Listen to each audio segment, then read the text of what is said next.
Assalamualaikum warahmatullahi wabarakatuh. Waalaikumsalam warahmatullahi wabarakatuh. Perkenalkan, kami dari kelompok 10 ingin mempresentasikan tentang kognitif teori Piaget 1962. Disusun saya sendiri, Aditya Wiratama Samukti 034. Saya Andri Firmansyah 039. Saya Rizky Febrian 064. Selamat menikmati. Pengertian kognitif.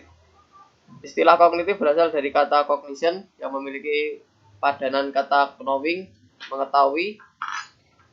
Neisser Muhyiddin Syah 2007 halaman 66 menerjemahkan cognition kognisi sebagai perolehan, penataan, dan penggunaan pengetahuan.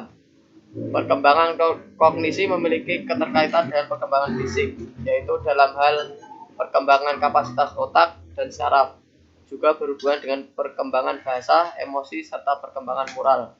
Abid Syamsuddin 2004, Syamsul Yusuf 2005, dan Muhyiddin Syah 2007. Selanjutnya, teori Piaget. Teori Piaget menjelaskan bahwa selama perkembangannya, manusia mengalami perubahan-perubahan dalam struktur berpikir, yaitu semakin terorganisasi dan suatu struktur berpikir yang dicapai selalu dibangun pada struktur dari tahap sebelumnya. Perkembangan yang terjadi melalui tahap tersebut disebabkan oleh 4 faktor. Yang pertama, kematangan fisik, kemudian pengalaman dengan objek-objek fisik, kemudian pengalaman sosial, dan ekuilibrasi. Nelo Latifah 2008. Next.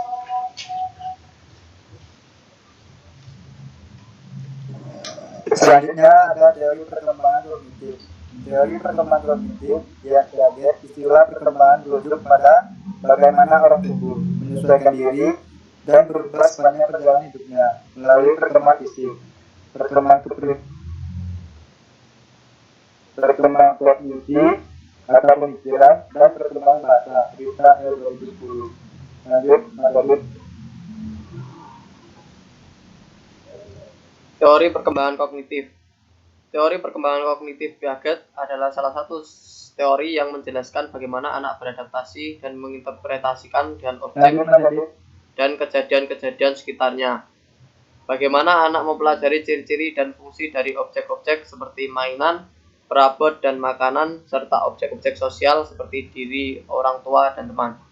Bagaimana cara anak mengelompokkan objek-objek untuk mengetahui persamaan-persamaan dan perbedaan-perbedaannya, untuk memahami penyebab terjadinya perubahan dalam objek-objek dan peristiwa-peristiwa, dan untuk membentuk perkiraan tentang objek-objek dan peristiwa tersebut. Teori perkembangan kognitif Jean Piaget. Selanjutnya, untuk selanjutnya, konsep teori perkembangan kognitif Piaget. Yang pertama, pola skema adalah paket-paket informasi yang masing-masing dari informasi tersebut memiliki hubungan dengan satu aspek dunia, termasuk objek, aksi, dan konsep abstrak. Yang kedua, asimilasi atau assimilation, yaitu proses penggabungan informasi baru ke dalam pola-pola yang sudah ada. Kemudian yang ketiga, akomodasi atau accommodation, pembentukan pola baru untuk membentukkan informasi dan pemahaman baru. Kemudian yang keempat, operasi atau operation, pengembangan mental tentang aturan-aturan yang terkait dengan dunia. Kemudian yang kelima, struktur kognitif, yaitu kerangka berpikir individu yang merupakan kumpulan informasi yang telah didapatkan yang berfungsi memahami apa yang tersirat atau menyimpulkan apa yang direspon. Kemudian yang keenam, equilibrium atau keseimbangan antara pola yang digunakan dengan lingkungan yang direspon sebagai hasil kecepatan akomodasi. Selanjutnya,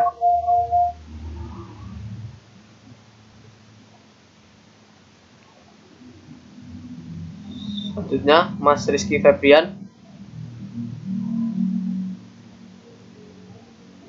Sepertinya Mas Rizky Febrian mengalami kendala sinyal. Akan dilanjutkan oleh saya. Pokok teori perkembangan kognitif Piaget berasumsi bahwa setiap organisme hidup dilahirkan dengan dua kecenderungan. Ya, selanjutnya pokok teori perkembangan kognitif Piaget berasumsi bahwa setiap organisme hidup dilahirkan dengan dua kecenderungan fundamental. Ya, selanjutnya Mas Rizky Febrian.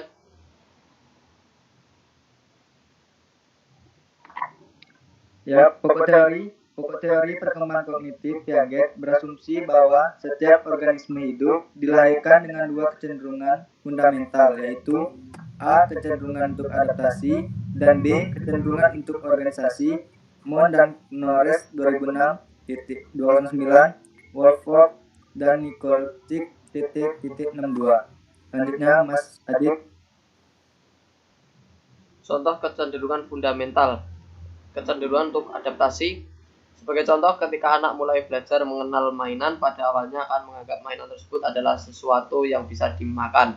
Maka anak akan mencoba memakannya, proses trial and error. Dan setelah mencoba ternyata mainan tersebut bukan sesuatu yang bisa dimakan, maka anak tersebut akan mencoba merespon dengan cara lain, mengakomodasi seperti memainkan benda tersebut dengan cara menggoyang atau melemparkannya.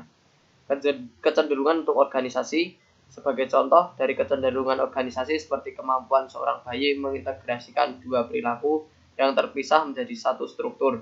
Pada awalnya bayi mulai bisa meraih sesuatu benda dan mengamati sesuatu di sekitarnya. Pada awalnya anak tidak mampu mengintegrasi dua struktur tingkah laku ini.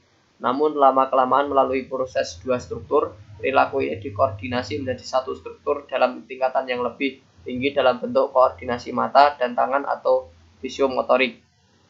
Monk and Knors 2006 halaman 209 sampai 211.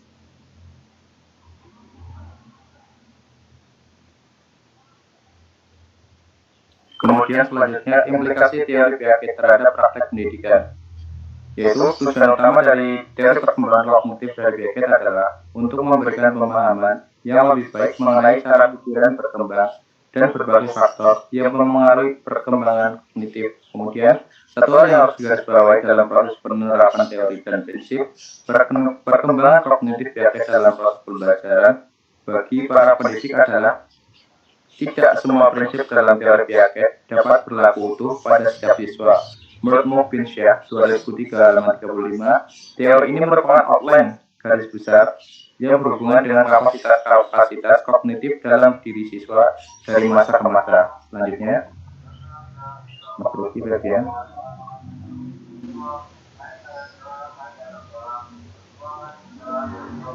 Selanjutnya Mas Rizky Febrian.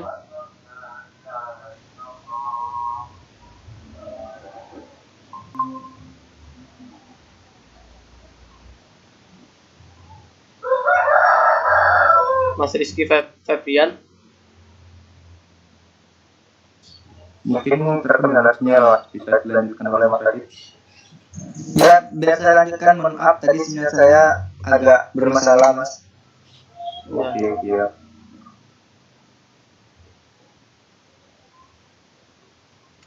Apa suara saya terdengar? Dengar, Mas. Silakan dilanjutkan. Mohon maaf sebelumnya. Baiklah, saya akan melanjutkannya. Yang selanjutnya, implikasi teori Piaget, Wolford dan Nikolic TT.281 mengemukakan dua implikasi teori Piaget dalam praktek pendidikan, yaitu membantu para pendidik dalam 1. Menentukan kemampuan kognitif peserta didik, 2. Memilih strategi pembelajaran. Implikasi teori Piaget dalam proses pendidikan adalah membantu para pendidik untuk memahami tahap dan karakteristik perkembangan kognitif peserta didik, sehingga membantu pendidik untuk menentukan tingkat kognitif peserta didik dan memilih strategi pembelajaran yang sesuai dengan tahapan perkembangan kognitif para peserta didik. Ya, selanjutnya dilanjutkan oleh Mas Adit.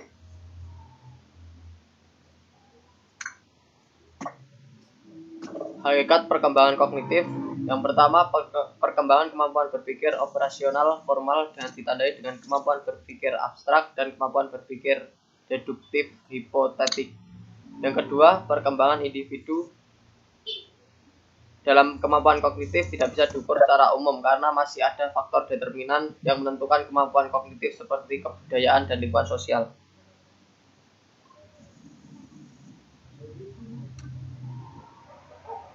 Ya, kemudian teori perkembangan. Dalam teori perkembangannya, Piaget menegaskan bahwa belajar akan lebih berhasil apabila disesuaikan dengan tahap perkembangan kognitif peserta didik.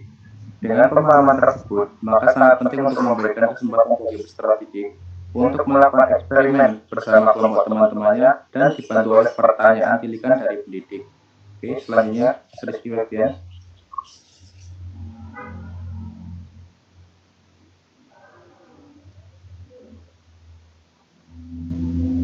Selanjutnya Mas Rizky Febrian.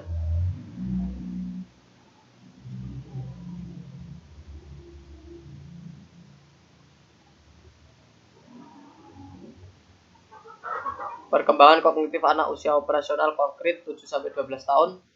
Tahap perkembangan tahap sensori motor usia 0-1,5 tahun. Tahap praoperasional 1,5-6 tahun. Tahap operasional konkret 6-12 tahun. Tahap operasional formal 12 tahun ke atas. Selanjutnya tahap operasional konkret 7-12 tahun. Anak sudah cukup matang untuk menggunakan pemikiran, logika, atau operasi, tetapi hanya untuk objek fisik yang ada saat ini. Dalam tahap ini, anak telah hilang kecenderungan terhadap animisme dan artikalisme, ekosintrisme berkurang dengan kemampuannya dalam tugas-tugas konservasi menjadi lebih baik. Namun, tanpa objek fisik di hadapan mereka, anak-anak pada tahap operasional konflik masih mengalami kesulitan besar dalam menyelesaikan tugas-tugas logika.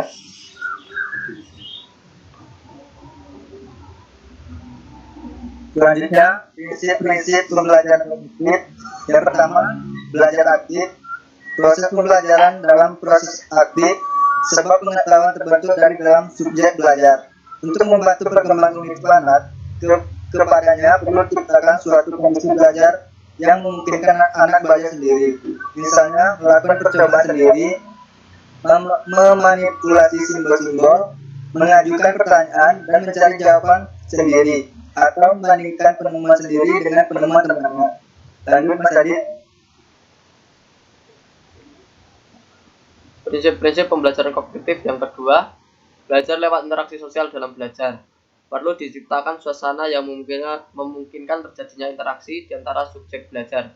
Menurut Piaget, belajar bersama teman sebaya maupun orang yang lebih dewasa akan membantu perkembangan kognitif mereka.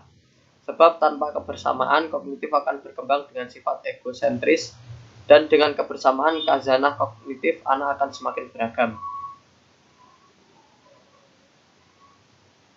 selanjutnya prinsip-prinsip pembelajaran kognitif.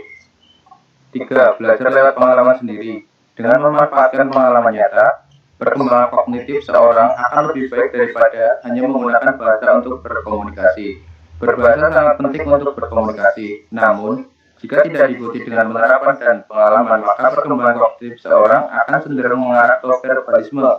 Banyak menghafal. Marsudi 2013 halaman 42-43. Selanjutnya,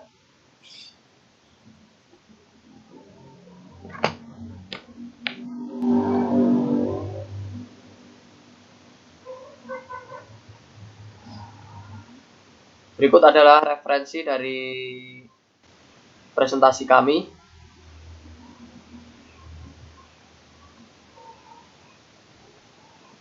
Terima kasih, cukup sekian dari presentasi kami. Mungkin ada yang ingin ditambahkan dari teman-teman atau Bapak dosen. Cukup sekian dari presentasi dari kelompok 10. Bila ada salahnya mohon maaf. Wassalamualaikum warahmatullahi wabarakatuh. Waalaikumsalam warahmatullahi wabarakatuh.